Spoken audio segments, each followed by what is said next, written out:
Ici. Donne la parole. Le bonheur ne vient pas seulement de circonstances extérieures, il provient essentiellement d'attitudes intérieures. Cette phrase du Dalai Lama, mon invité d'aujourd'hui, en a fait sa véritable philosophie de vie. Bonjour Nawal Tahiri. Bonjour. Je suis ravie de t'accueillir dans l'émission La Voix de Calliope. Bonjour Flavie, Bonjour, je suis également Valérie. ravie de t'accueillir pour ta prochaine chronique dont tu vas nous parler tout à l'heure. Merci, Valérie. Alors Nawal, ce qui est intéressant, c'est que cette approche du bonheur rejoint aujourd'hui de nombreuses recherches en psychologie positive et en bien-être. Selon le World Happiness Report 2024, les facteurs qui influencent le plus durablement notre sentiment de bonheur sont la qualité des relations humaines, le sentiment d'alignement personnel, la santé mentale et le sens que nous donnons à notre vie.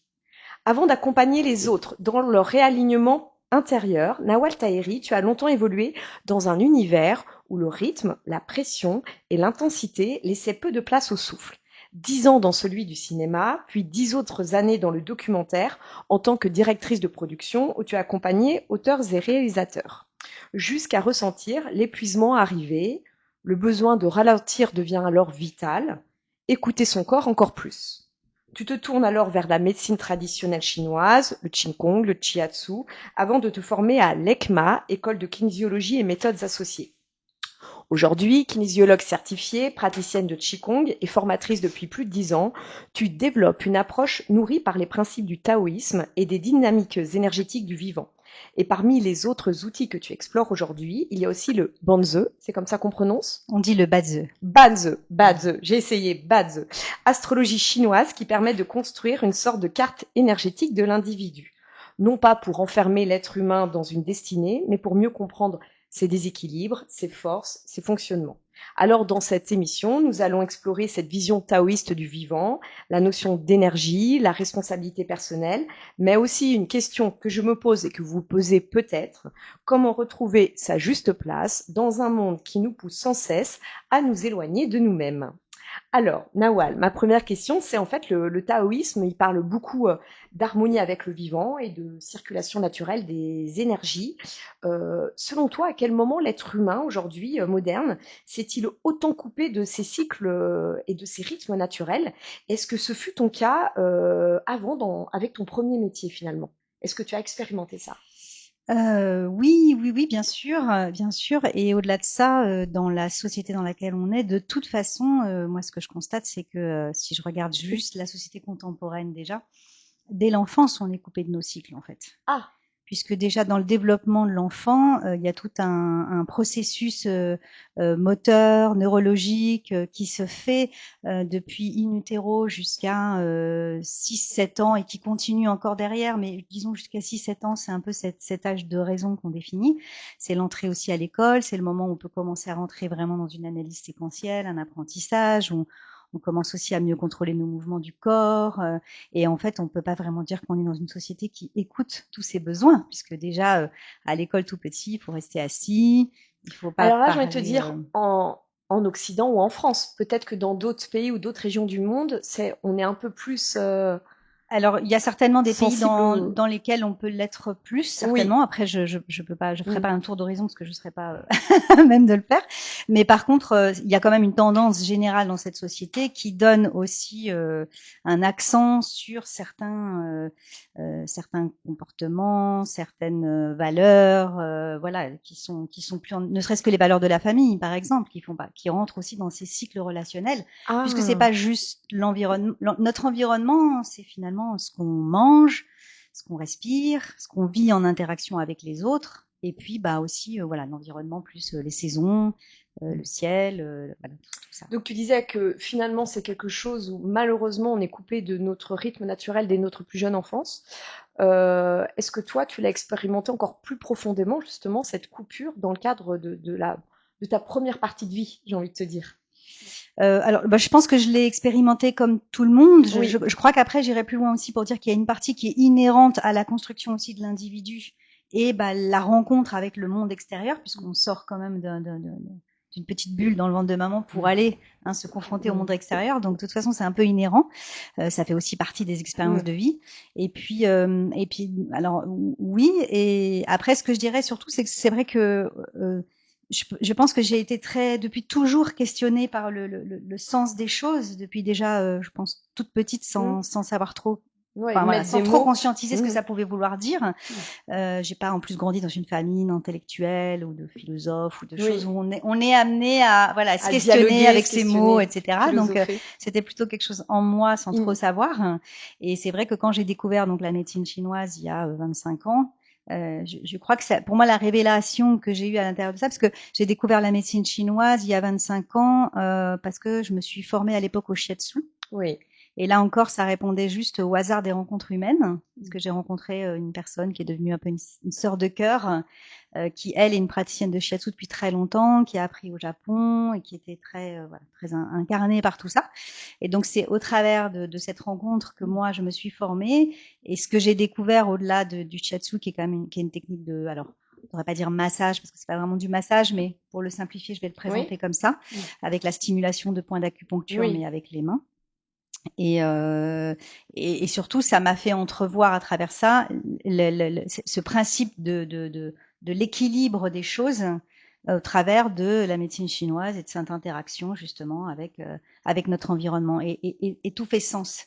Et pour moi, Mmh. quand tout prend sens, ben c'est plus facile aussi d'y aller, de s'y intéresser et peut-être de commencer à être moteur aussi de certains changements dans notre vie. Ok, donc c'est là aussi que tu commences en parallèle, hein. Enfin ça Ouais. va de sens à t'intéresser au taoïsme, aux arts taoïstes. Alors quand on parle du taoïsme, de quoi parle-t-on réellement? Est-ce que tu peux, tu vois, simplifier cette pensée finalement conceptuelle, ce courant philosophique? Alors, bah, c'est un courant, oui, de pensée, comme Mmh. tu dis, qui travaille, enfin, alors, il y a beaucoup de choses qu'on va trouver en point commun avec la médecine chinoise, mais c'est deux courants différents. C'est pas une religion non plus. Et il y a toujours cette idée de cette énergie du ciel, cette interaction. C'est un peu l'existence aussi du monde subtil, invisible, mais qui est là, en fait.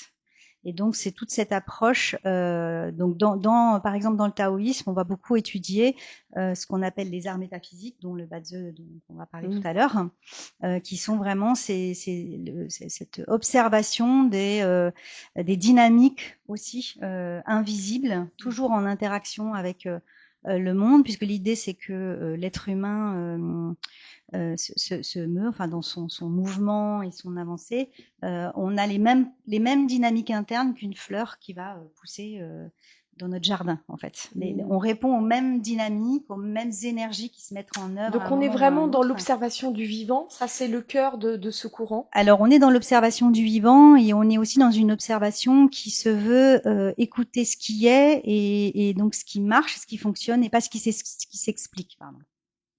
Ok. Voilà. Et Mmh. donc la dynamique du Tao, c'est aussi cette dynamique de la coexistence des contraires, où finalement les contraires ne sont pas des contraires, mais des compléments. Puisque Mmh. s'il n'y a pas de nuit, on n'aura jamais conscience de ce que c'est que le jour. Ouais, il n'y a pas de lune sans Et, soleil, de jour sans de et nuit, de voilà. nord sans sud, et on peut aller plus loin. Et voilà. De Et joie s'il y sans a tristesse et... exactement, exactement. Et s'il n'y a pas de nuit, ben, il n'y a pas de repos. Donc de toute façon, il n'y a plus de vivant en fait. Il y a des Ah. cycles, il y a une interaction, c'est un Donc c'est en équilibre. observant finalement la nature qu'on se reconnecte presque à l'essence intrinsèque de qui nous sommes. Il y a cette idée-là en fait de se ramener ça, enfin, à la nature pour se ramener à notre nature. Il y a cette... On pourrait dire comme ça. De toute Ouais, façon, à partir du moment où on observe le vivant, le vivant qu'on va observer, c'est déjà la nature autour de nous. oui. Puisque l'idée aussi, c'est que l'être humain, donc on va l'appeler le micro ou le Mm, microcosmos, et il est à l'image du macro. mm, mm. Donc on est, je pourrais dire un hologramme si on veut, enfin c'est pas tout à fait le terme que je, mais on est, voilà, en fait on est dans la même dynamique et on fonctionne de la même manière et on est relié en fait. Mm, Donc si j'observe la nature, le vivant, mm. en tant que micro-organisme, je fonctionne de la même manière qu'une observation au niveau du macro, et on pourrait, j'imagine, même l'observer au niveau de, tu vois, de l'univers L'univers, ou de les l'espace. règles internes seront les mêmes en fait. Et c'est cette observation que moi je trouve assez bluffante puisque Mm. finalement elle a commencé il y a très très longtemps. On Et pourrait presque aller, j'ai une image, je sais pas pourquoi qui me vient, que finalement ce qui se passe à l'intérieur de notre corps avec les résonances entre cellules. Hein. Je suis pas biologiste, je vais pas aller plus loin, mais c'est quelque chose qui pourrait se passer aussi au niveau de la galaxie, ce qui se passe dans des dimensions très.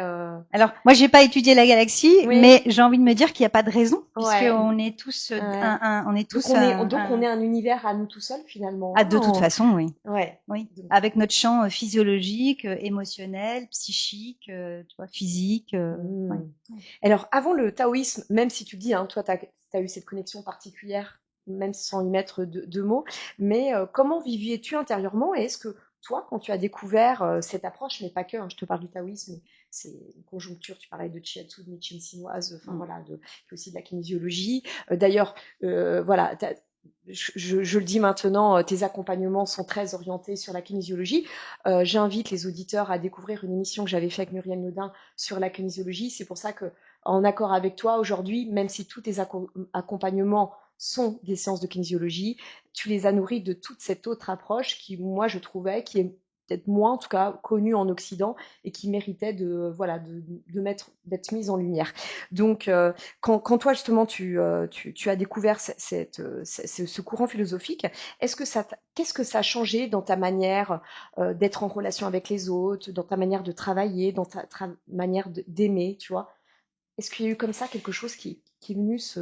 Je pense que ça change ma manière d'être justement en contact avec le monde et donc les autres, mais de façon induite. Hein. C'est pas une réflexion consciente, parce que ça va m'aider aussi à, et c'est pour ça que j'intègre justement là pour relayer ce que tu viens de dire, déjà les arts énergétiques chinois et le taoïsme encore plus depuis quelques années dans ma pratique de kinésiologue que j'ai toujours mis, mais voilà, je l'enrichis tout le temps.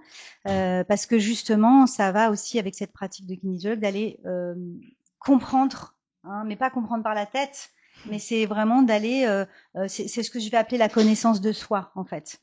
Mais qui dit connaissance de soi, dit connaissance de soi avec sans dualité. C'est-à-dire, je parle pas voilà, d'admirer ce qu'on va considérer être nos bons côtés ou nos mauvais côtés, mais plus se comprendre, comment observer, on en fait. observer qui on est. Et donc cette conscience de ce qu'on est et de comment, parce qu'en fait, pour répondre peut-être plus précisément à ta question, si je suis pas, si je suis, en fait, c'est une base, c'est comme une danse, tu vois. Je fais aussi du tango et je fais aussi plein de parallèles dans la danse. C'est comme une danse permanente. Tu sais, on dit des fois que voilà, il faut aller avec la vague et pas contre la vague pour un bateau à voile ou un surfeur. Bah, c'est un peu la même chose en fait. Donc si je vais dans le mouvement de tout ce qui m'entoure, bah, c'est une façon moi aussi de pas perdre ma vitalité. Et la vitalité vraiment en énergétique, c'est le fondement de la santé physique. Donc c'est ce que j'ai de plus précieux finalement en fait. Hein. Donc c'est aussi de garder cette vitalité et de pouvoir aussi la mettre à mon service. Alors quand tu dis aller dans le mouvement, finalement, on peut le traduire par accepter ce que la vie nous propose. Oui, ça commence par l'acceptation, mais souvent on confond acceptation et fatalité ou subir quelque chose. Oui. Et en fait, l'accepter, c'est pas le subir, mais s'il pleut dehors, bah là aujourd'hui il fait hyper chaud. Ou alors le contraire, si aujourd'hui il fait très chaud, il fait très chaud. On accepte. Je peux pas faire autrement que d'accepter. Donc, si j'ai des choses à faire, par contre, peut-être si j'ai prévu de faire une course pour mon entraînement, peut-être que l'accepter, ça va peut-être me demander de réaménager mon horaire pour pas m'imposer non plus d'être en plein soleil au moment. Et quand tu dis c'est pas subir, finalement, c'est pas rentrer un peu dans le rôle de victime, c'est dans ce sens-là que tu l'entends un peu. Alors, ça peut être soit dans un rôle de victime. Tu sais, on parle souvent des trois confrontations, donc c'est combat. Hein. Donc là, ce serait confrontation. Victime, donc je subis en permanence et donc je peux plus mettre mon énergie pour moi dans mes besoins, en tout cas dans ce que j'ai à réaliser, ou alors c'est l'inhibition et dans ces cas-là, bah oui, je suis plus du tout dans le mouvement non plus puisque j'arrive pas à accepter ce qui vient. Donc accepter ce qui est, c'est aussi prendre la responsabilité sur moi-même, d'accepter les choses comme elles sont et de valser avec, en fait, de danser avec finalement. Tu vois, j'aime bien ce terme parce que c'est beau en plus de danser. Ça me rappelle l'interview que j'avais fait de deux profs de théâtre d'improvisation. Et il y a aussi ce côté improviser avec la vie. C'est ce qu'on demande en improvisation, d'accueillir l'invitation qui est faite en début, tu vois, de théâtre, de scénario, et puis après de rebondir. Donc, il ne s'agit pas de ne rien faire, de fuir la salle si on n'a pas d'idée, mais de trouver, tu vois, de rebondir. Donc, c'est vrai qu'il y a plein d'images aujourd'hui, finalement, qui sont toutes congruentes, qui nous ramènent à surfer, à improviser avec la vie, à danser avec. Est-ce que finalement, c'est ça quand on peut parler d'aliments intérieurs, comment sait-on qu'on est aligné? Tu vois, c'est quelque chose qu'on entend aujourd'hui, souvent dans le milieu du développement personnel, les courants spirituels. Et pour toi, quels sont les signes très concrets qui montrent en fait qu'on vit de manière alignée, ou alors au contraire qu'on est complètement à contre-courant? Bah déjà, tu vas sentir aussi dans ce que tu fais. Est-ce que tu fais les choses et tu sens que ça te prend, tu dois te motiver beaucoup plus? Est-ce que tu sens que après avoir fait les choses, même si tu penses que c'est bien pour toi, mais si tu as un doute, est-ce que tu es fatigué derrière? Est-ce que ça te donne au contraire de l'énergie? Est-ce que c'est stimulant? Est-ce que ça te recharge? On est très connecté à ce moment-là à notre ressenti, à notre corps. Voilà. C'est ça les questions à se poser. C'est ça. Et en même temps, ce que j'aime dans le taoïsme, justement, c'est qu'il y a cette idée qu'on est d'abord des êtres émotionnels. Donc, on n'est pas dans une recherche de perfection. L'idée, c'est pas... Ça, c'est difficile, hein. Alors, non seulement pour certaines personnes, je parle peut-être en mon nom, mais... Pour tout le monde. Pour tout le monde. L'envie de bien faire par rapport au regard des autres, enfin, pour plein de raisons. Oui. Mais c'est difficile, ça. Oui. Comment fait-on? On accepte ce qui est. On accepte l'imperfection. On accepte, oui, c'est-à-dire que c'est ça aussi, c'est-à-dire ces émotions-là, elles sont là, c'est un peu ce que tu disais, donc peut-être que tu as pu voir sur mon site, que j'ai écrit il y a très longtemps, mais il y avait cette idée que, oui, nos émotions, d'abord on est des êtres émotionnels, donc ça sert à rien de vouloir se tendre vers une espèce de perfection où il y aurait plus de colère, où il y aurait plus de tristesse, où il y aurait pas d'excès de rire au mauvais moment, ou parce que ça arrive aussi. Ouais, d'ailleurs, c'est un petit peu les dérives qu'on peut observer. Enfin, moi, je trouve dans les courants un peu plus spirituels, on pourrait rejeter comme ça la tristesse, la colère, cette espèce de négation pour être toujours bienveillant, dans la joie, ouvert. Non, c'est pas possible. Non, c'est pas possible, et personne le prétend justement dans le taoïsme, parce qu'on l'idée, c'est vraiment tu es un être émotionnel, et il faut que tu aies des émotions en fait, puisque c'est aussi elles te montrent quelque chose, elles sont des indicateurs. Alors, elles sont des indicateurs, tout à fait. Elles vont tu vois, si je ressens vraiment trop de tristesse ou de culpabilité à faire quelque chose, peut-être c'est un premier indicateur aussi que je suis peut-être pas à ma place là, ou qu'il y a quelque chose qui est pas carré pour moi. Alors, j'aurais pas forcément une intervention sur ce qui me convient pas, parce que des fois, je peux pas. On parlait de la météo, c'est l'exemple le plus flagrant. Mais par contre, ça me permet de changer mon regard aussi sur ce qui est, et puis de me poser d'autres questions. Il va plus Donc ça passe quand même si, alors surtout toi en tant que kinésiologue, évidemment tu fais appel, et Flavie tout à l'heure on en parlera aussi, avec la sophrologie, vous êtes toutes les deux, vous travaillez avec le corps, les ressentis, la respiration, bien sûr, mais on est d'accord que ça passe quand même par une prise de conscience, et par au moins un minima une petite analyse quand même pour opérer du changement, parce que justement ma question c'était ça, comment on peut vivre aligné. Donc il y a l'expérience qui nous montre, tu nous montres de nous connecter à notre ressenti, on est fatigué, on n'est pas fatigué, on est triste, on n'est pas triste, mais après, pour opérer un changement, il faut bien qu'il y ait qu'il y ait une intellectualisation, ou pas forcément? Est-ce que le taoïsme, justement, est-ce que j'ai une approche très occidentale et que le taoïsme nous apprend à voir ça autrement? Alors, le taoïsme en lui-même, j'irai pas jusqu'à dire que c'est lui qui va te l'apprendre. C'est un outil parmi d'autres, qui peut être complémentaire à d'autres. Mais je crois qu'à un moment donné, on peut pas échapper non plus au travail qu'on peut faire sur soi, se questionner. De toute façon, ça part d'abord par une observation. Et effectivement, quand quelque chose ne me convient pas, ça va pas être évident de trouver où est la bonne réponse, mais déjà d'accepter ce qui est. Et finalement, si je devais le résumer de façon très simple, je pense que tout ça conduit à un endroit qui est de s'écouter. Et quand on s'écoute, finalement, on les a, les réponses. Tout simplement. Alors après, tout simplement. Ça a l'air toujours simple. Je vends pas de rêve. Il y a un travail sur soi. Je suis kinésiologue, donc je sais aussi qu'il y a des déprogrammations qu'on fait aussi, parce que, c'est, même si j'ai conscience, par exemple, que j'ai été dans une éducation très stricte, qui m'a éloignée de ce qui me tenait à cœur, donc de cette énergie aussi du cœur qui a besoin d'exister aussi. J'en ai conscience, mais c'est peut-être des fois pas forcément évident de s'en défaire. Donc après, on n'est pas tous égaux. Tu as des personnes qui, en prenant conscience, vont arriver parce que aussi peut-être ils ont un terreau autour d'eux de vie aussi qui va leur permettre peut-être de se poser ces questions et d'entamer ces changements en fait, en fait, pour ce qui est changement comme ça, on a besoin d'être dans une enveloppe de sécurité. Donc, si t'as pas cette enveloppe parce que ça demande des transformations importantes et intérieures, même si c'est pour aller vers qui tu es finalement, et puisque tu te libères de choses que tu as mis autour de toi en fait, et qui viennent faire une espèce d'opacité peut-être sur ton écoute intérieure. Donc, tu as besoin d'être dans Alors, qu'est-ce que tu appelles, j'aime beaucoup, cette enveloppe de sécurité? Concrètement, ça ressemble à quoi une enveloppe de sécurité? Une enveloppe de sécurité, alors si en tant que thérapeute, c'est ce qu'on va offrir dans une séance de cabinet, et au quotidien, ça va être un enfant justement qui est sécurisé par une famille, tu vois, qui le soutient de la alors bonne là, tu parles manière. d'enfant, mais moi là, je parle d'adulte. Ouais. Tu vois, un adulte qui veut apporter un changement. J'ai beaucoup d'invités aujourd'hui qui ont entrepris des reconversions professionnelles. Ça veut dire qu'ils se sont écoutés pour opérer des changements. Qu'est-ce qui leur a permis justement d'opérer cette transformation et d'aller à son écoute? Qu'est-ce qu'il fallait? Alors, j'imagine que c'est un petit peu différent pour chacun, mais concrètement, à l'âge adulte, enveloppe de sécurité. Je comprends ce que tu veux dire, enfant, la sécurité émotionnelle. Mais même adulte, parce que sécurité émotionnelle et matérielle. Si tu regardes juste c'est ça, les mêmes besoins qu'un enfant finalement. Si tu regardes juste un couple, par exemple, ouais. Voilà, c'est un peu des problèmes aussi qui sont assez récurrents. Si tu es dans un environnement de couple où il n'y a pas cette sécurité, que ce soit financière ou émotionnelle ou autre, est-ce que je vais pouvoir vraiment entrer dans ces changements qui vont déjà me demander un petit peu qui vont me donner en tout cas la sensation de me mettre un petit peu en chaos intérieur aussi, tu vois, de transformer les choses. L'autre c'est une béquille, mais c'est pas péjoratif de le dire, mais c'est ça en fait. Il sert un peu quand même de pilier, d'appui.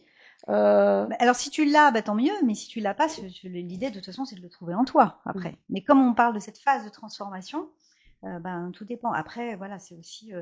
Je pense que de toute façon, et ça, tu vois, dans l'enseignement que je suis au niveau taoïste, c'est quelque chose qu'on nous répète aussi beaucoup, et même les maîtres que je peux avoir, qui continuent de dire qu'il faut continuer de faire un travail sur soi, même quand tu portes l'étiquette de celui qui sait, celui qui a l'expérience, celui qui a la sagesse, celui qui a déjà fait le travail. En fait, on n'a jamais fini. Oui, d'ailleurs, c'est pour ça que tu accompagnes également des thérapeutes dans tes formations, notamment. Alors, je suis formatrice en kinésiologie dans une école. Donc, pour apprendre aussi cette posture, mais dans le bon sens noble, d'humilité en fait, et de voir, parce que c'est. Alors, j'aime pas peut-être le mot travail, on aime un peu moins, mais voilà. Mais c'est un travail quand même. C'est un travail. Et d'être, moi, j'enseigne là depuis quelques années, et enseigner pour moi, ça m'a remis aussi dans cette posture de grande humilité, de travail sur moi, puisque il a fallu, moi les élèves, les stagiaires, ils m'apprennent tous les jours aussi. Ils me mettent en face aussi de ce que je peux ne pas bien faire, de ce que je peux améliorer, de mes contradictions. Ils me font aussi découvrir des choses, peut-être parfois sans le vouloir ou parfois consciemment. Et en fait, oui, je considère que, tu vois, ce travail, il est un peu entre guillemets, voilà, mais il est un peu permanent jusqu'à notre dernier souffle. Et pour moi, pour moi, c'est pas parce qu'on pourrait me dire ah oui, mais alors c'est sans fin. Oui. Mais non, mais pour moi, c'est ça qui est beau en fait. Qu'au départ, c'est souffrant quand il y a une espèce de chaos, mais il y a des paliers. Tout n'est pas souffrance, tu vois. Parfois, ça peut être plus plaisible, plus serein. On me pose souvent la question en fait, et effectivement, on me pose souvent cette question, et ce que je réponds, c'est plus tu as avancé aussi dans ton travail, alors tu peux toujours te retrouver devant une grosse épreuve de vie, mais ça, personne n'est épargné. Mais par contre, c'est vrai que tu vas arriver aussi à mieux fluctuer dans ces épreuves, parce que tu vas plus faire un peu le yo-yo de haut en bas. Et tu vas retrouver surtout beaucoup plus d'outils, de ressources. Exactement. Enfin, plus vite. Je pense que c'est ça en fait qui fait que ça reste moins longtemps, la souffrance. Elle est là, mais si au lieu de 3 mois de souffrance, tu la bascules en quelques heures ou quelques jours, déjà ça fait une différence. Alors ça va être comme ça au quotidien, mais voilà, ça va pas empêcher quand même qu'il y a comme des espèces de strates aussi d'évolution. Ouais, tout à fait, des paliers. Donné, tu vas être dans un nouvel palier, une nouvelle strate qui peut te remettre encore en difficulté. Bien sûr. Mais par contre, comme tu dis, en fait, tu ne repars pas de zéro, même si on peut avoir le sentiment. De ce que j'observe en fait moi, et là ça va être aussi mon parcours à moi, mais ce que je peux observer aussi autour, c'est que le truc, c'est qu'à partir du moment où tu l'as traversé une fois, tu sais que tu peux le faire. C'est vrai. Donc même si c'est difficile, même si tu peux te décourager, même si tu te souviens, tu dis je l'ai déjà fait, tu sais que c'est possible, donc tu vas peut-être plus facilement aller chercher les outils, ou tu vois garder cet espoir aussi. Et je voudrais rebondir pour dire tous tes mouvements. Ce que tu disais par rapport. Donc, vu que tous tes mouvements, il y a toujours un peu de la nouveauté. Donc, c'est ça qui est beau. Oui, et comme tous tes mouvements, de toute façon, tu n'es pas sur une pente non plus linéaire. C'est ça. C'est le principe du yin et du yang. Donc, Tu vas forcément avoir des moments, cycliques, voilà, ça dépend comment on fait comme ça heureux, ou comme ça, et puis des moments où ça va être plus dur. Bien sûr. That's the life, hein. Voilà, c'est ça. J'ai entendu hier quelqu'un qui disait, mais j'ai pas souvenir de son nom, mais c'est un peu neurosciences aussi, où c'était un peu le fonctionnement du cerveau. C'est pour ça aussi que ces cycles que moi je vais mettre en parallèle du yin et du yang. Et en fait, effectivement, c'est vrai que si j'adore, je sais pas moi, si j'adore le jus de fraise. Si tu me donnes que du jus de fraise, il y a un moment donné, je vais plus en pouvoir. C'est vrai. Tu vois, et le cerveau, de toute façon, il y a un moment donné, il a saturation de quelque chose. Il faut qu'il y ait cette alternance aussi. Tu vois, Ouais, très bon exemple. Alors, justement, Flavie, depuis tout à l'heure, nous évoquons l'alignement, l'écoute de soi, les déséquilibres émotionnels, les signaux du corps, ou encore cette capacité à sentir quand quelque chose est juste pour nous. Cela nous ramène finalement à une faculté que beaucoup ont appris à faire taire, l'intuition, comment la reconnaître, comment la différencier de nos projections, de nos angoisses, et surtout comment réapprendre à lui faire confiance. C'est ce que nous allons explorer avec toi, Flavie. Je le rappelle que tu es sophrologue et psychopédagogue. Donc un temps pour respirer, un temps pour se recentrer et se reconnecter à soi avec des conseils et exercices simples à vivre ici et maintenant. Voici la chronique Instant Sophro avec Flavie. Merci Aurélie. Alors oui, chouette vous faire expérimenter une visualisation donc en direct pour vous connecter à votre intuition. Mais avant cela, pendant 2 minutes, j'aimerais rapidement vous exprimer ce qu'est une intuition. Donc nous disposons tous de l'intuition. Nous l'avons tous. Et c'est vraiment c'est une bonne nouvelle. C'est une bonne nouvelle. On l'a tous en nous. Et en s'entraînant, on peut évidemment la développer pour y avoir accès plus souvent. Donc, qu'est-ce que c'est une intuition? C'est une capacité à capter en se connectant à nos ressources de notre inconscient.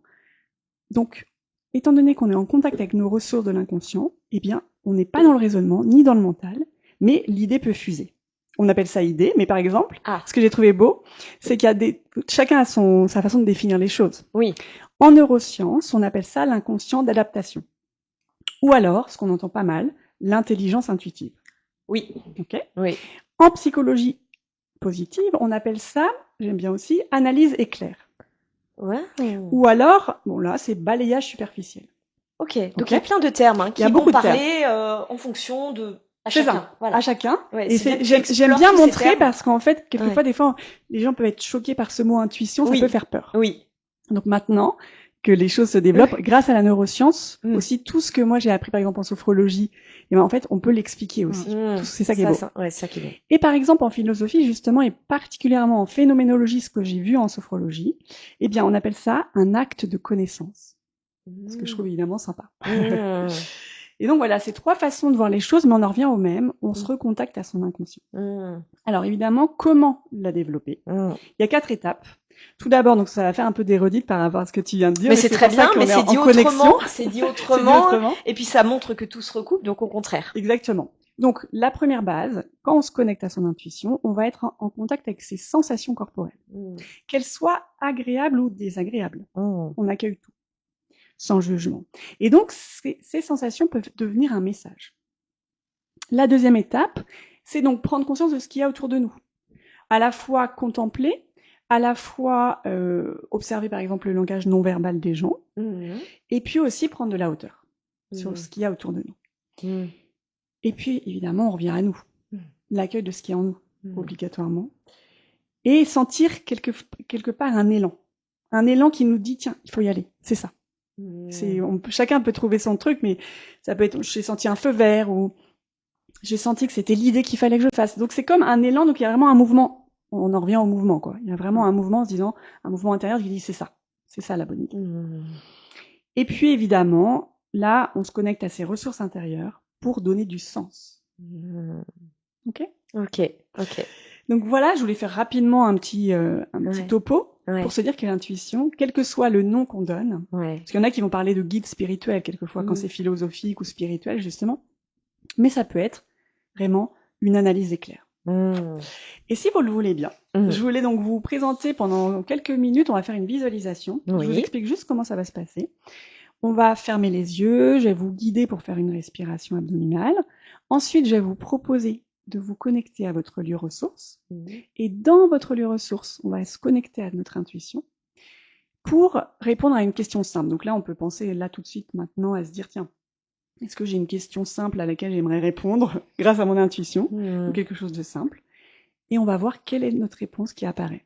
Qui apparaîtra peut-être sous forme de sensations corporelles, peut-être des images, peut-être des sons, on verra, on laisse ouvert en fait. Et puis comme on dit aussi, des fois ça vient pas tout de suite, mais ça va peut-être venir après l'émission, ou dans le lendemain.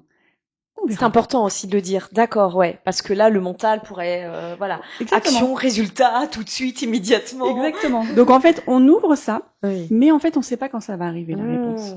Ça marche? Ça marche. Ça vous dit de tenter? Ah bien sûr. Voilà. Alors, je vais vous inviter à vous installer confortablement sur votre chaise, les pieds bien à plat, les mains en contact avec vos cuisses. Et vous allez tout d'abord pouvoir fixer, si vous souhaitez, un point dans l'environnement. Et puis quand vous aurez fini de fixer, quand vous vous sentirez en sécurité et en toute confiance, vous pourrez fermer les yeux pour être en contact immédiatement avec votre corps.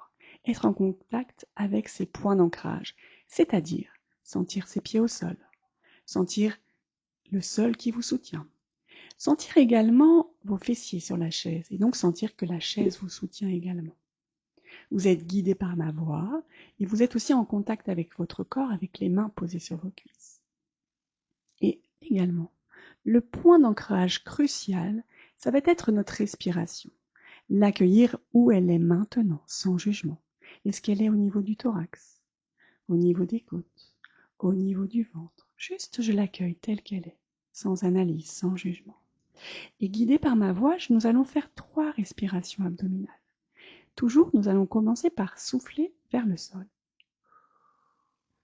Et quand nous allons inspirer, c'est comme si notre ventre se gonflait. Et puis nous expirons, notre ventre se dégonfle. Comme si mon corps se posait sur la chaise. Et puis une deuxième fois, à votre rythme, inspiration. Notre ventre se gonfle et expiration. Notre ventre se dégonfle. Mon corps se dépose encore plus sur la chaise. Et puis inspiration. Notre ventre se gonfle, expiration, notre ventre se dégonfle tranquillement. Et nous pouvons ressentir le relâchement de notre corps. Et en profitant de ces sensations de détente, vous commencez à visualiser un lieu ressource. Un lieu ressource dans lequel vous vous sentez en sécurité. Un lieu ressource connu ou imaginaire. Un lieu ressource qui vous donne des sensations positives. Et vous utilisez tous vos sens pour vous connecter à votre lieu. Il vous apparaît peut-être des images, des sons, des sensations ou des odeurs. Vous êtes en totale connexion avec votre lieu ressource. Et dans ce lieu, vous percevez un endroit plus lumineux, un endroit plus brillant. Alors à votre rythme, je vais vous inviter à vous en approcher en toute confiance. Et en vous en approchant, vous vous sentez de mieux en mieux. Et à cet instant, je vous invite à contacter votre intuition. Permettez-vous d'être en contact avec votre intuition. Et là, ici et maintenant, posez-vous une question en lien avec une situation à comprendre ou une solution à trouver et laissez résonner en vous cette question. En la laissant résonner, vous vous connectez à votre intuition.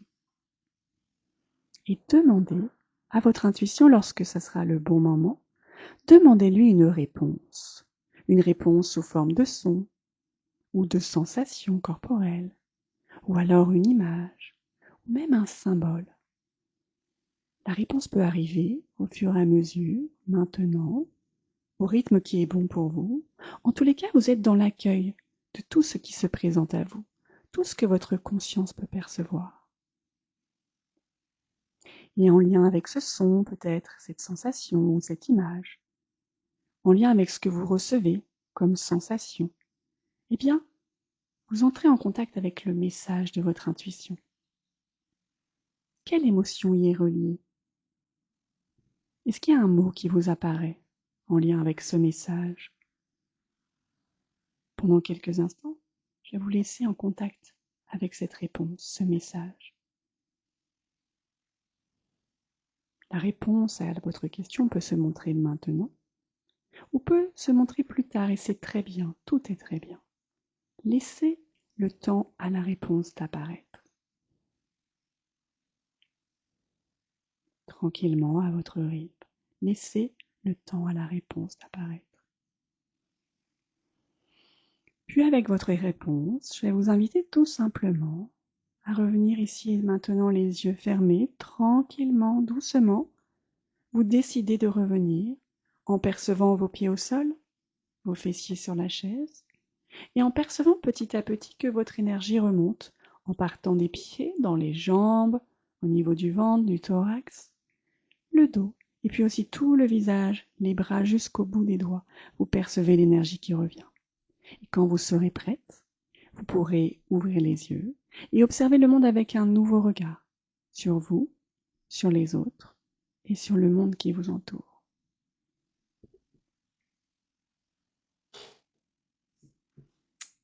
Merci. Oui. Nous proposer cet exercice, voilà, avec ta voix, à chaque fois, qui nous guide et nous accompagne. Ah oui, oui. Alors, ton ressenti d'expérience? En fait, je me suis sentie très, très accompagnée. C'est très agréable. C'est un moment de pause où on se reconnecte à soi et c'est très agréable. Super. Génial, merci. C'est un plaisir. Ta voix nous a porté agréablement. Oui. Plaisir. Moi, ce qui était très bien justement entre le début l'introduction, le début d'interview qu'on a fait, et puis toi, tes explications, c'est que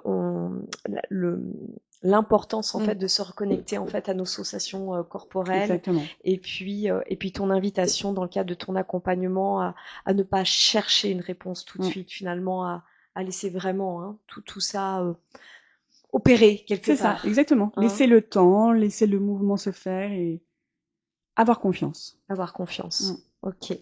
Eh bien, merci beaucoup, Flavie, en tout cas, pour ton partage et surtout cet accompagnement pour nous aider, en fait, à aller, comme tu dis, développer cette intuition que l'on a tous. Et ça, c'est plutôt une bonne nouvelle. Et alors, je le précise, on retrouve tous tes accompagnements que tu fais auprès des particuliers ou des entreprises. On peut les retrouver sur ton site qui s'appelle casquettesofro.fr. Tout à fait, merci beaucoup. Alors, pour en revenir justement au taoïsme, tu évoquais tout à l'heure la notion de responsabilité personnelle.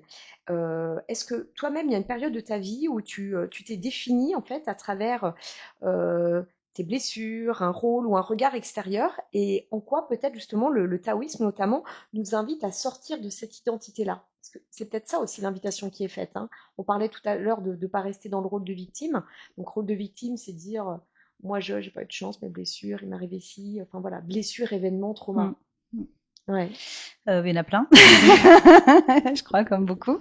Et il y en a encore. Oui, je crois que c'est aussi la prise de conscience que justement ce mot responsabilité, on le connote très souvent à la culpabilité. Oui. Et voilà, faute. Oui. Et qu'en fait, non, c'est pas du tout ça. Et alors, c'est quoi la responsabilité? La responsabilité, c'est que je suis responsable de ma vie pour moi et pour le meilleur de moi. et que je peux faire des choses aussi qui sont peut-être pas OK pour quelqu'un d'autre. Tout ce qui va, justement, tu parlais d'intention. Et que finalement, ce qui fait la différence, c'est l'intention et le respect de l'autre quand on est dans cette interaction aussi avec les autres. Mais on fait toujours du mieux qu'on peut. Ouais.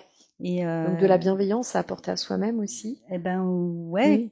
Et puis voilà, je peux l'apporter à l'autre parce que je me la suis apportée à moi-même. C'est vrai. Donc et oui, cette responsabilité, on est quand même une société de victimes en permanence. Je vais pas rentrer dans l'actualité, mais on le voit à plein d'égards en fait. Et le discours, la médiatisation des événements nous amène à rester un peu dans cette posture-là. Il faut savoir s'en extirper. Oui. C'est l'invitation que tu nous fais. Ben ouais, je trouve tout, le système de santé, de la politique, tous ces systèmes qui sont très bien, attention aussi à plein d'égards. Oui, bien sûr. Mais faut pas oublier. Enfin moi, c'est un peu je dirais que si je me demande pour moi, je crois que c'est le premier apprentissage que je me suis fait, qui m'a conduite aussi à à changer de direction avec mon Mais guidon, alors, mon comment on volant. fait justement pour sortir de ce conditionnement et de voilà, t'identifier à ces blessures et ces traumas, Bah justement, si je reviens sur le taoïsme, on Oui. dit aussi, alors pas que, hein, là je Oui. parle du taoïsme parce que c'est aussi un peu l'objet De l'émission. de l'émission, mais toutes les, même dans le développement sur soi, de toute façon, hein, tout ce que tu es amené à vivre, tu vois, tout vient te confronter à quelque chose. Donc chaque instant est un instant d'apprentissage. Tu vois, moi, par exemple, c'est la première fois que je fais une émission comme ça en direct. Il y a quelques Tu t'en années, sors tu très m'aurais bien. demandé, j'aurais dit non, pas du tout. Et là, je me suis dit, ok, je ne réfléchis pas, j'y vais. Ah. Je reste dans la vague, tu vois. Justement, parce que tu as eu plein d'expériences comme ça nouvelles où tu as dû te dire finalement je m'en suis sortie, alors rien à voir avec l'émission, mais d'autres. Et c'est ce qui t'a amené peut-être aujourd'hui à voir, comme on disait tout à l'heure, à accueillir le mouvement. Oui, voilà, bah, oui, c'est ça, c'est tout un ensemble de Ouais. choses. Ça veut pas dire que c'est pas toujours challengeant Alors encore. c'est marrant tu parce vois. que tu étais quand même dans l'audiovisuel, mais de l'autre côté. J'étais de l'autre côté, exactement, exactement.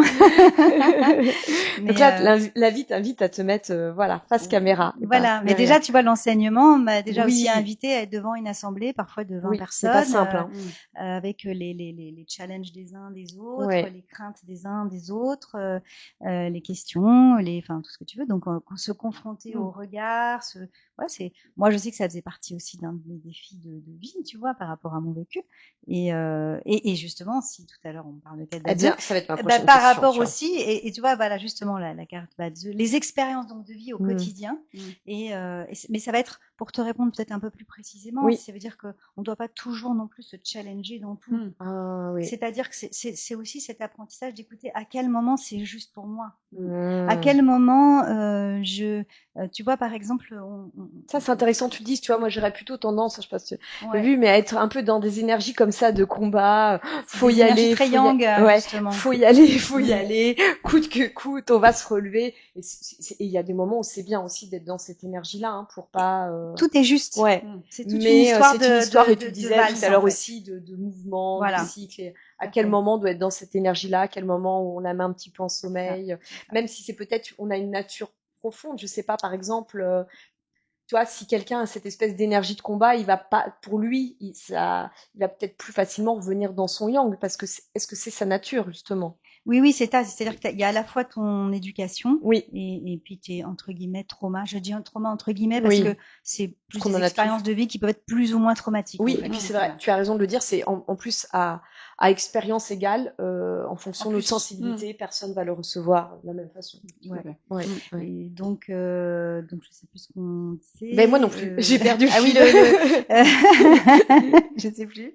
J'ai perdu le fil aussi. Parce que on parlait de se challenger. Oui, non, que parfois il fallait savoir ne pas toujours se mettre, voilà, d'avoir de la bienveillance. Tout n'est pas épreuve. On y va, on réfléchit sur soi et on rebondit. Le moment, il doit être juste. Ouais. Oui, et puis alors tu vas avoir dans ce côté challengeant aussi toutes tes croyances. Ça, c'est là où on va parler, c'est ce que je vais enseigner en kinésiologie, par exemple, ou ces comportements que tu vas adopter parce que c'est comme ça qu'on t'a élevé, ou c'est des rôles aussi que tu as pris et que tu penses qu'il faut être dans un excès ou dans un autre. Hein. Donc, il y a tout ça. Et puis après, donc si j'enchaîne sur la carte du Badze, il y a toute cette dynamique interne. Parce que c'est ça que va te... Alors, qu'est-ce que le Badze? Ce que j'en ai compris, alors déjà, c'est très peu connu en Occident. Moi, tu me l'as appris quand on préparait l'émission. Donc, c'est de l'astrologie chinoise avec où on permet d'explorer, via une carte énergétique, en fait, ça peut révéler quelque chose de la personne.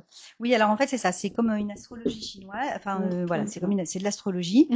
Sauf que c'est pas une astrologie qui va. Et moi, c'est ça que j'aime, puisqu'on va rester dans cette idée du mouvement, en fait. Et c'est ce qui me parle. C'est que c'est pas c'est pas quelque chose qui va te. Alors, on parle des 12 signes chinois souvent, mais qui sont une toute petite partie de cette lecture astrologique, et qui vont plutôt t'éclairer sur ta, voilà, comme tu disais, à très juste titre, cette carte énergétique. C'est-à-dire cette carte énergétique avec laquelle tu es né. En fait.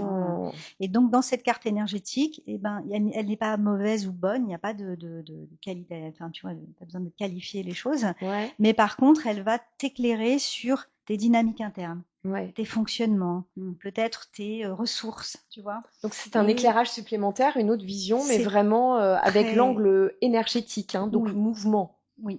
Ok. Et donc, puisque tu vas avoir, donc, on va retrouver les 5 éléments comme on les a en médecine chinoise. Alors, tu peux les rappeler, les 5 Donc, éléments? oui, bien sûr, on a donc le bois, le feu, la terre, le métal et l'eau, qui vont être chacun associés à des saisons, des émotions, des organes, donc des ambiances, tu vois.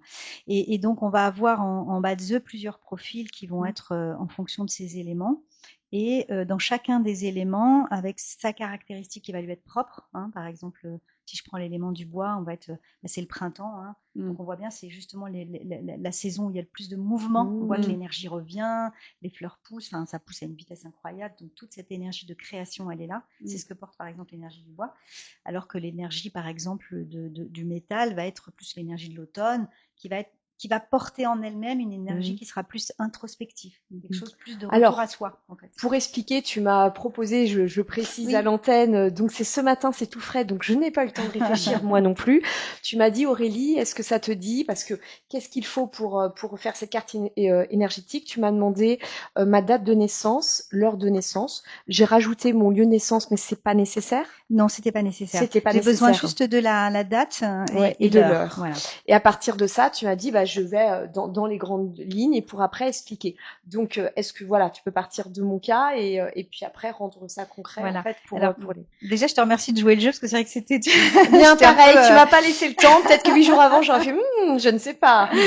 Après, voilà. Après, je vais pas faire une étude de carte de Non. toute façon parce que ce serait trop court puis ça demande un travail préparatoire. Oui. Puisqu'en fait, cette carte, elle va se regarder avec ce qu'on appelle les piliers de la destinée. Et tu vas avoir 4 piliers qui vont être en fonction de l'heure, du jour, du mois et de l'année et qui vont se lire chacun sur des aspects différents en fait. D'accord. Okay. Et puis tu as cette énergie donc en fonction des 5 éléments, avec ensuite à l'intérieur de chaque élément une nuance qui sera plutôt yin ou plutôt yang justement, tu vois, dans ce côté aussi yin qui sera plus voilà, plus dans quelque chose de réfléchi, de retour à soi, et puis un côté plus pas peut-être secret, mais plus intime, on va dire. Oui, et le yang qui sera plus dans l'action et le côté visible, manifesté, tu vois. Et donc cette énergie-là, elle va venir aussi rencontrer ce qu'on appelle, donc ça va, on va avoir les troncs célestes, et ensuite elle va venir en interaction avec ce qu'on appelle les branches, des branches terrestres. Donc c'est-à-dire avec l'énergie de la Terre. En gros, tu t'incarnes avec une carte énergétique qui vient rencontrer la réalité de la Terre et ensemble, voilà, ça va un petit peu se mettre en connexion. Et puis dans cette connexion qui va se mettre en place, il va y avoir des choses qui vont être plus ou moins porteuses, ou des choses qui vont plus te mettre au défi, et puis des choses qui vont te définir un petit peu quand même ta tendance. C'est jamais quelque chose qui va te définir qui tu es. Oui, voilà. Parce que c'est ça. Hein, et je disais tout à l'heure, l'idée n'est pas d'enfermer, surtout pas, de mieux se comprendre. Voilà. Et d'éclairer. Donc, si on prend mon cas, qu'est-ce que tu peux dire, voilà, pour expliquer un petit peu alors, écoute, ce que je veux dire déjà, c'est, alors bon, je sais que les auditeurs peuvent pas la voir, mais donc voilà, on a 2 lignes avec tu vois des énergies. Donc, on va avoir ce qu'on appelle le pilier du jour qui va correspondre plus au jour, en fait, donc et à l'énergie du ciel. Donc, pour toi, c'est le feu. Yin. Oui. Voilà. Donc on n'est pas dans une énergie yang, tu vois. Non, on est dans une énergie très yin. Pas du tout. Par contre, on va être dans une énergie plus yang au niveau de l'heure.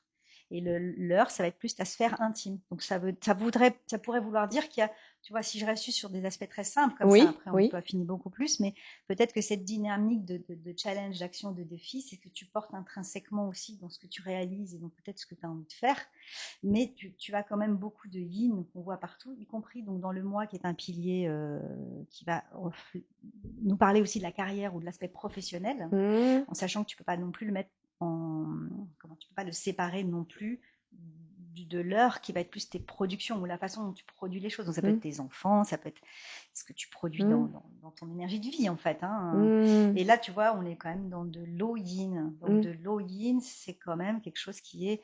Alors je vais quand même partager vite fait pour. Ah non mais j'ai donné mon accord. Non mais j'ai donné mon accord. Je me suis dit que j'allais quand même peut-être parler plus du pilier professionnel parce que je sais pas depuis combien de temps tu fais parce que moi tu m'as été présentée il y a pas longtemps et depuis tu m'as demandé mois. d'intervenir. En tout cas cette émission audiovisuelle depuis quelques mois, journaliste depuis toujours. Voilà. Donc mais en tout cas je ne te connais pas beaucoup en fait. Donc c'est peut-être mieux d'ailleurs, parce que comme ça, il n'y a pas le mental qui vient interférer avec cette lecture.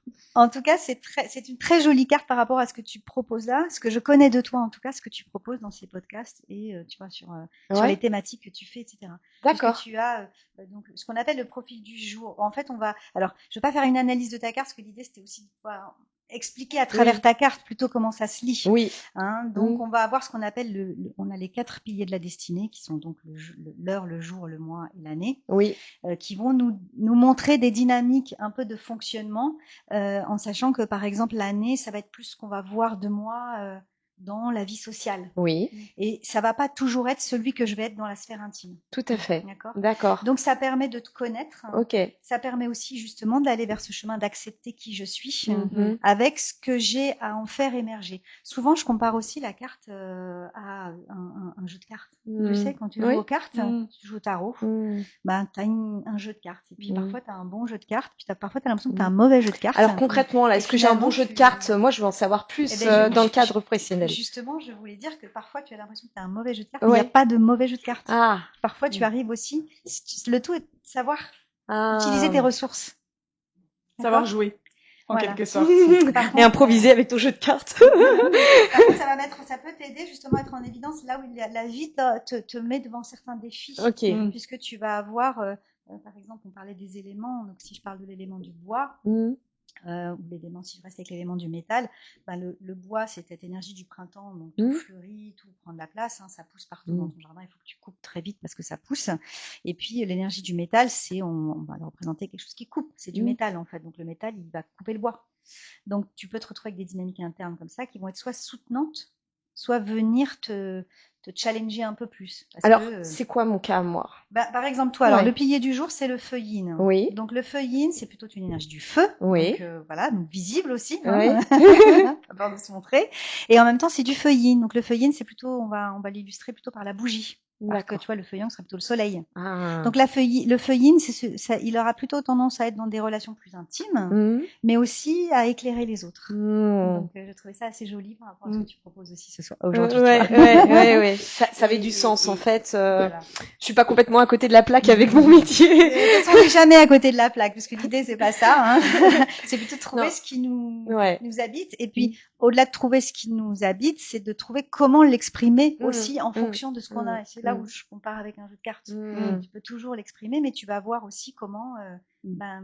Et alors là, justement, ça montre ça, mais ça montre par exemple là les défis que j'aurais. Alors, par exemple, tu vois le feu yin aussi, donc c'est ton maître du jour, donc ça va être ton énergie principale. Oui. Et après, cette énergie, elle va être regardée en fonction de ce qu'il y a autour. Oui. Donc tu vas avoir, alors souvent on compare cette énergie qu'on appelle le pilier du jour à un pilier qui va être soit fort, soit faible. Mais c'est pas à prendre dans les sens propres du terme. Oui. C'est plutôt, on va plutôt le nuancer en fonction de ce qu'il y a autour, dans la tendance inhérente du profil. Donc par exemple, tu es un profil feu qui est né dans un mois d'hiver. D'accord. Donc déjà, c'est pas un feu qui va s'exprimer de la même manière qu'un feu qui est entouré encore de feu. D'accord. Tu vois, et dans cette énergie aussi de l'eau que tu portes beaucoup ici, puisque là, tu vois, tu as de l'eau ici, de l'eau ici, de l'eau ici. Il y a du bleu, voilà, ce que je vois sur la carte, moi. Encore, tu vois, voilà, on en voit. Tous des petits symboles avec du bleu. Donc, l'eau, je vous laisse deviner, qu'est-ce qu'elle fait sur le feu? Elle éteint le feu. L'eau, elle peut éteindre le feu. En tout cas, on dit en énergétique, elle le contrôle. D'accord? Mais c'est bien ou pas, ça? Alors, il n'y a pas de bien ou de mal. Oui, c'est encore une dualité, la question. C'est-à-dire que l'alchimie eau et feu, c'est en même temps l'alchimie trésor, je dirais. Tu vois, puisque c'est les deux axes principaux. Donc c'est vraiment une alchimie, il y a de quoi en faire quelque chose. Le tout étant de savoir les faire danser ensemble. Donc ça veut dire que, et là l'eau yin, c'est quelque chose qui va être, et donc je parle de l'eau yin en plus là qui se trouve dans ce qu'on appelle le pilier du moi, qui est donc le pilier de la carrière, parce que je me suis dit que ce serait plus intéressant, et c'était assez parlant, et puis voilà, comme ça je respecte aussi ton monde intime. Mais du coup, l'eau yin, elle porte avec elle tout ce qui va être justement la connaissance, mais aussi la connaissance de l'essence de l'être, tu vois, donc du savoir, des questions essentielles et existentielles, de la sagesse, tu vois, de quelque chose de plus dans l'observation aussi, justement, plus discrète et moins, tu vois, plus. Donc ça va, c'est quelque chose qui va aller aussi avec l'intuitif, justement, ou avec cette écoute d'autre chose. D'accord? Ça veut pas dire que ça va être plus intuitif que quelqu'un d'autre. Moi, je suis pas dans ces connotations-là. Oui, il n'y a pas de comparaison déjà. Voilà. Mais ça porte quand même quelque chose qui est ouvert à une énergie de sens qui va un petit peu avec toutes ces thérapies ou ces médecines que tu mets en avant. Tu vois? Donc, je pense que tu dois te sentir à ta place. Oui, complètement. Et quand on voit que cette énergie d'eau, elle est aussi dans ton pilier du jour, même si c'est une eau là plutôt yang, donc on voit qu'il y a aussi quelque chose, une énergie beaucoup plus dans le manifesté, on comprend aussi que ça doit te nourrir en fait. Tu vois, donc il y a quelque chose. Après voilà. Après, quand tu parlais justement d'énergie vitale, se reconnecter à ses besoins et ses désirs, et que là on parle même plus de travail parce que c'est quelque chose comme ça qui vient nous c'est ce qu'on appelle tes productions. Donc c'est-à-dire que tu produis quelque chose qui te porte, qui te nourrit, qui te donne l'élan. En fait. Et donc après, par contre, si tu voulais dire les défis, les défis que tu pourrais avoir, c'est justement entre cette eau et ce métal, parce que finalement ce feu, parce que finalement il n'y a pas énormément de feu. Et l'eau, par contre, elle s'étale en fait. Elle peut facilement se perdre, tu vois. Quand on a des inondations, ça coule partout en fait. Donc elle a besoin d'être un peu contenue aussi pour se structurer. Et souvent c'est le métal qui va l'aider à se structurer. Donc tu vois, sans rentrer dans un détail trop personnel, mais ça explique un petit peu comment on va aller chercher à nourrir peut-être l'énergie qui peut manquer à un instant T. Donc là, en l'occurrence, du métal qui viendrait comme ça contenir, structurer. Ça pourrait. En tout cas, si tu veux ton challenge de 2026, si je pourrais dire, parce que 2026, on a beaucoup parlé de cette année 2026 qui est quand même le cheval de feu. Je sais pas si vous en avez entendu. Oui. Donc tu le vois là, il est illustré là. Ça fait encore plus de feu, voilà. Voilà. Donc on est dans et puis on a aussi ce qu'on appelle les piliers de la chance qui sont sur 10 ans, qui portent de la terre qui est donc un peu structurante, puisque la terre, elle va calmer l'eau. D'accord. C'est avec la terre qu'on fait les barrages, qu'on tient l'eau en fait. Donc elle t'amène un équilibre naturel aussi de cette eau, et en même temps il y a du feu. Donc l'enjeu là, ça va être de se rendre visible aussi. D'accord. Avec toute cette énergie, tu vois. J'avais pris quelques notes, je sais pas. Tu vois, je vais mettre.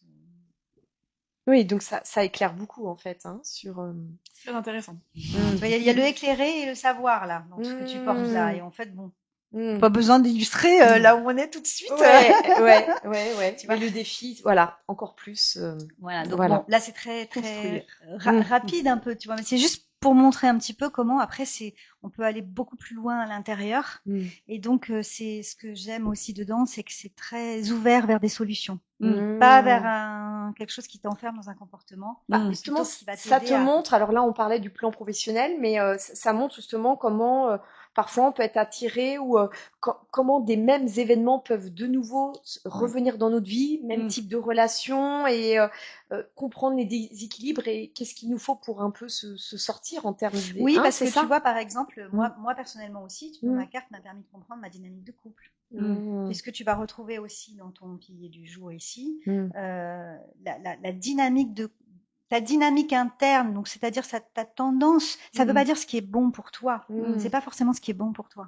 En plus. Tu vois, c'est-à-dire que c'est pour ça, c'est pas enfermant. Après, tu as toujours ton libre arbitre. Oui, ce qu'on peut dire, tiens, j'ai toujours cette dynamique-là, mais finalement, elle me convient peut-être plus aujourd'hui. Et comment changer cette dynamique et qu'est-ce qu'il faut pour apporter d'autres si tu as un élément dans ton rapport de couple ici, dans cette carte, qui illustre plutôt un élément qui va te contrôler ou un élément qui va te porter, ce sera pas la même énergie. C'est vrai. Dans cette dynamique interne à aller chercher quelque chose dans le couple. Après, à toi de faire ce chemin pour voir à quel endroit ça te correspond ou pas. À quel endroit finalement ça te satisfait en ayant compris parce que tu arrives à ajuster avec la conscience aussi. Oui, parce qu'on peut être par un déséquilibre de couple, mais tu ne demandes pas aux personnes de divorcer ou de se séparer.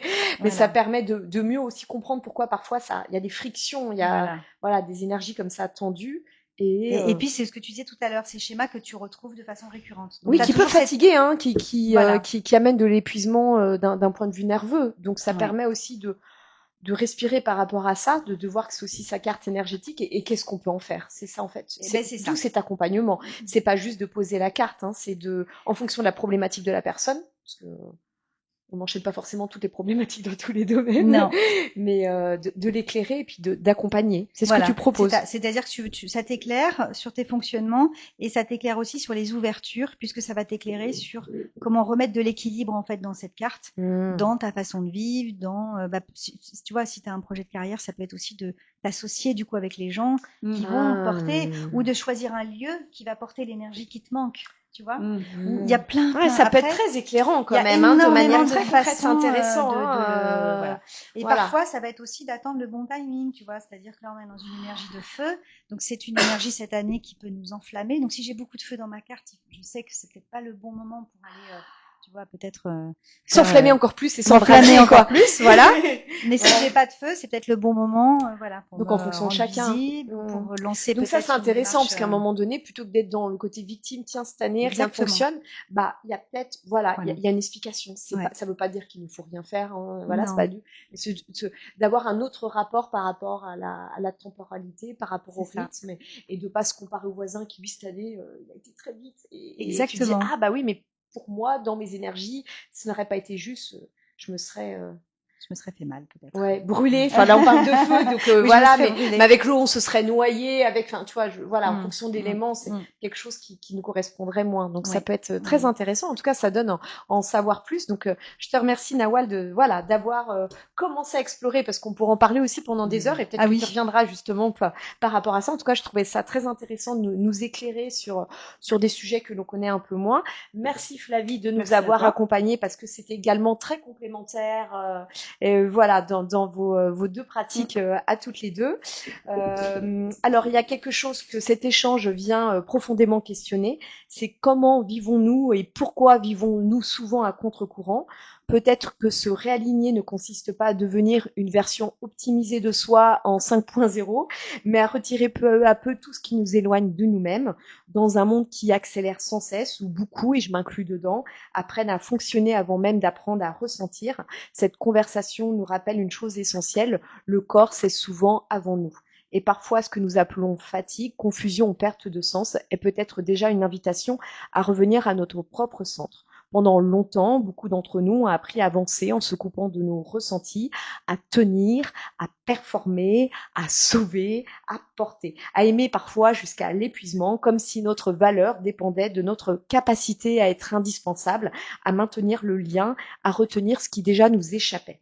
Et finalement, ce que le taoïsme vient peut-être nous rappeler, c'est que la vie ne se maîtrise pas entièrement, qu'il existe des cycles, des courants, des moments où forcer crée davantage de déséquilibre que de mouvements justes. Pourquoi certaines relations, certains événements de vie nous élèvent, tandis que d'autres viennent parfois nous vider profondément? Pourquoi avons-nous parfois tant de mal à lâcher prise quand cela pourtant nous épuise? Pourquoi avons-nous pris l'habitude de nager à contre-courant alors qu'au contraire, si nous apprenions à nager dans le sens du courant, la vie serait plus fluide, le quotidien moins éreintant et notre énergie décuplée. Et ce qui résonne particulièrement avec ce que nous partage Nawal aujourd'hui, c'est cette idée que nous ne pouvons pas construire une paix durable continuellement en décalage avec notre énergie profonde. Le corps finit toujours par parler, les émotions aussi, les relations également. Le taoïsme ne nous invite donc pas à devenir parfait, ni à supprimer nos blessures, ni nos contradictions. Il nous invite à quelque chose de plus exigeant, apprendre à devenir honnête avec nous-mêmes, observer où notre énergie circule librement, où elle se bloque, observer ce qui nous nourrit réellement et ce qui nous épuise malgré l'intensité de l'événement, malgré l'attachement, voire parfois malgré l'amour. Et dans une époque où tout nous pousse à l'accélération, à la réaction immédiate, au contrôle ou à la dépendance affective, revenir à soi devient presque un acte de résistance intérieure. Et si l'alignement commençait là, au moment où l'on cesse de se trahir en écoutant profondément nos besoins et nos désirs, ce qui nous donne l'élan de concrétiser nos rêves que nous avons longtemps étouffés pour correspondre à ce que l'on nous attendait de nous. Oui, il est peut-être temps aujourd'hui d'écouter nos désirs, nos élans et nos rêves les plus profonds. Je vous remercie.